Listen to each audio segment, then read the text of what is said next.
Well, for those of you who were with us late last night, it's the second straight night of Late Night with Rich Joe. We'll let Rich make a couple of brief statements about what we've done tonight, and then we'll open it up for questions. Good evening. We're excited to add Frank Kaminsky to our team. He's a guy we've been looking at for quite a while. He's a skilled, versatile big who can play multiple positions. He can play power forward and center. He can really stretch the floor with his shooting. He's got great footwork. He's an excellent passer. He can play inside and outside, and we're excited to add him to our team. Rich, when did you really start looking at Frank as being your guy, your target guy? Well, we've been looking at him all year, and he's a 4-year guy, so we've scouted him extensively, and as you go through the process for the draft, you just start narrowing things down as the year goes, and you get a focus group, and then you make a decision from there. Do you think being a 4-year guy, he's that much more ready to be able to step in and play for this team next season? Yeah, I think he can come in and play, and he's going to have to earn his minutes just like everybody else, but he had a great career at Wisconsin. He's a winner. He's won up there, and we're thrilled to add him to our team. Rich, I guess I don't think I was alone in being a little bit surprised that Justice Winslow was still available to you. I wonder if that's A, if that surprised you, and B, how much a little consideration you gave to him being available to you. Yeah, I don't really want to talk about Justice. We drafted Frank. Justice is a very good player. We had Frank. We felt Frank was the best available player, so that's why we drafted him. So you had Frank rated higher than Justice Winslow on the board? How much did the trades that you made last night alter your thinking going into tonight's draft, if at all? Because you said last week you were taking the best player regardless, but then all of a sudden you bring in a couple of outside wing players. Did that change your thought process going into tonight at all? It changed it to a certain extent, but at the same time, you're going to pick best available player. And, we felt we added some shooting with Batum, we added some shooting with Lamb, and, we were also adding some shooting with Frank. So shooting was something we really wanted to add, right after the season and during this draft period, and we felt like we've added some, and in free agency, we feel like we're going to add some more. Do you see him as more of a 4 or a 5? I think he can play both. I think he's comfortable playing both. I think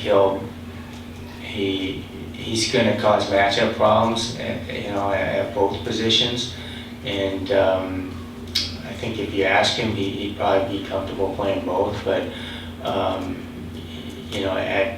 at the NBA level, it's going to be up to Coach Clifford to put him where he feels like he sees fit. But I feel like he can play both positions, and so he adds versatility to our group. Does adding Kaminsky to your roster have any effect on what you'll end up doing about a business qualifying offer? We're still evaluating that. Right now we have 5 bigs with Cody, Marvin, Frank, and Alan Spencer, so we're still evaluating that. Anybody have anything else? Actually, in regards to Batum, there was discussion in Portland about him representing France again for a second consecutive summer, and the fatigue factor there. Do you have any feelings about that, or support his desire to represent his national team? Well, Nick got in today, and I haven't talked to him about it yet, so he'll get his physical tomorrow, and I'm sure we'll catch up with all that stuff.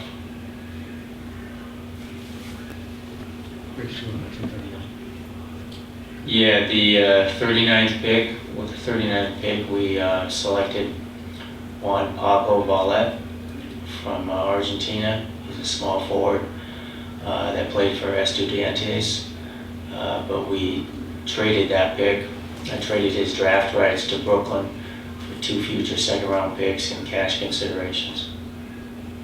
That's, just to ask specifically, that's cash coming in your way rather than? Yes. Okay.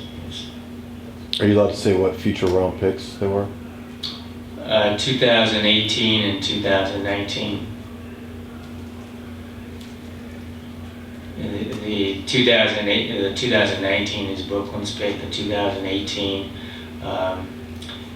it's a little more convoluted, but it's either Cleveland's pick or Brooklyn's pick. Rich, the other day you mentioned that, one of the things going down the road that you're managing is your roster spots. I remember you mentioning that, your roster spots are starting to fill up. A couple of people asked me on Twitter, why have they not used their second round pick? I wondered if there's a roster management situation to some degree that you're starting to use up all your 15. Yeah, we're gonna need a third point guard, and that's something we'll address in free agency. We'll also, I think we'll also address some more shooting in free agency, and so yeah, we got a number of roster spots, or limited roster spots left. Are you interested in bringing back Mo Williams? Well, Mo's on our list. That's something we're going to look at. Anything else? All right, thank you, everybody.